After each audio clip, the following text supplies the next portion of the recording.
Ya, makasih teman-teman media yang masih terus mengawal proses persidangan. Ini adalah bagian dari upaya hukum sebagai warga negara Indonesia yang mempunyai hak hukum terhadap proses yang ada ini. Mas Hasto Kristianto menggunakan hak hukum untuk mengajukan pra-peradilan. Teman-teman rekan-rekan media tadi ikut menyimak bahwa apa yang kami sampaikan dari awal bahwa kasus ini penuh dengan kejanggalan. Yang pertama, kita ulangi lagi bahwa kasus ini sudah disidangkan dan sudah ingkrah putusan berkekuatan hukum tetap untuk terdakwa atau tersangka lainnya. Dan di dalam putusan tidak ada satupun bukti terkait dengan Mas Hasto Kristianto. Kemudian yang kedua, kita flashback lagi tanggal 10 Juni ketika terjadi perampasan aset milik pribadi Saudara Kusnadi, yang menurut kami ini merupakan tindakan sewenang-wenang. Karena Saudara Kusnadi pada tanggal 10 Juni mendampingi Mas Hasto Kristianto, posisinya bukan sebagai saksi.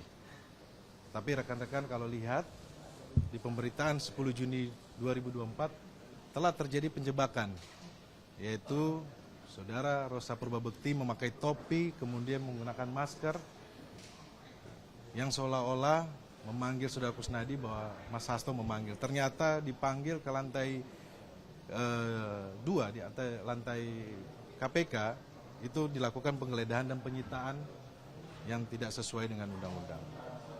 Yang ketiga, kawan-kawan kami melihat bahwa keanehannya ketika SPDP yang tanggal 23 Desember, yang SPDP-nya muncul di hari yang bersamaan terkait dengan tersangka Mas Hasto Kristianto. Yang menjadi keanehan adalah SPDP obstruction of justice terlebih dahulu, penetapan tersangka Mas Hasto Kristianto. Baru kemudian SPDP terkait dengan suap. Kalau kita melihat bahwa narasi yang dibangun oleh KPK bahwa ini adalah kasus suap, bagaimana mungkin apabila ada terjadi tindak pidana kemudian perkara pokoknya tapi tidak didahulukan, tetapi perkara sangkaan lainnya didahulukan. Dan perlu diingat teman-teman bahwa Mas Hasto Kristianto ketika diperiksa tidak pernah ditanyakan secara detail, hanya ditanyakan biodatanya saja. Tidak pernah ditanyakan tentang fakta atau peristiwa yang terjadi. Jadi kami melihat bahwa Mas Hasto Kristianto tidak pernah diperiksa sebagai calon tersangka atau sebagai saksi. Peristiwa pemeriksaan tanggal 10 Juni, Mas Hasto Kristianto cuma ditanyakan biodata. Nah, ini yang menjadi keanehan.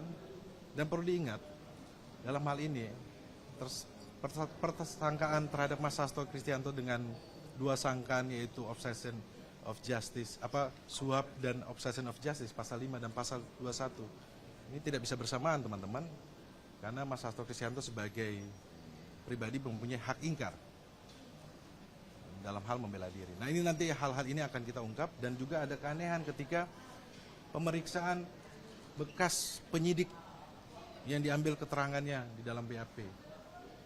Kami juga mempertanyakan netralitas dari penyidik tersebut yang menyampaikan.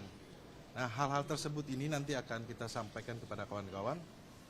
Tentunya kejanggalan-kejanggalan ini yang kita sudah sampaikan bahwa aspek non-hukumnya lebih terlihat daripada aspek hukumnya.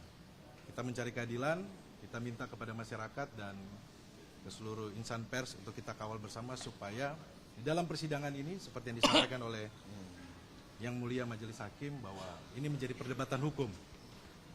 Perdebatan hukum, dan ini menjadi masukan buat kita semuanya bahwa penegakan hukum itu tidak boleh terjadi semena-mena, apalagi melanggar hak asasi manusia seseorang.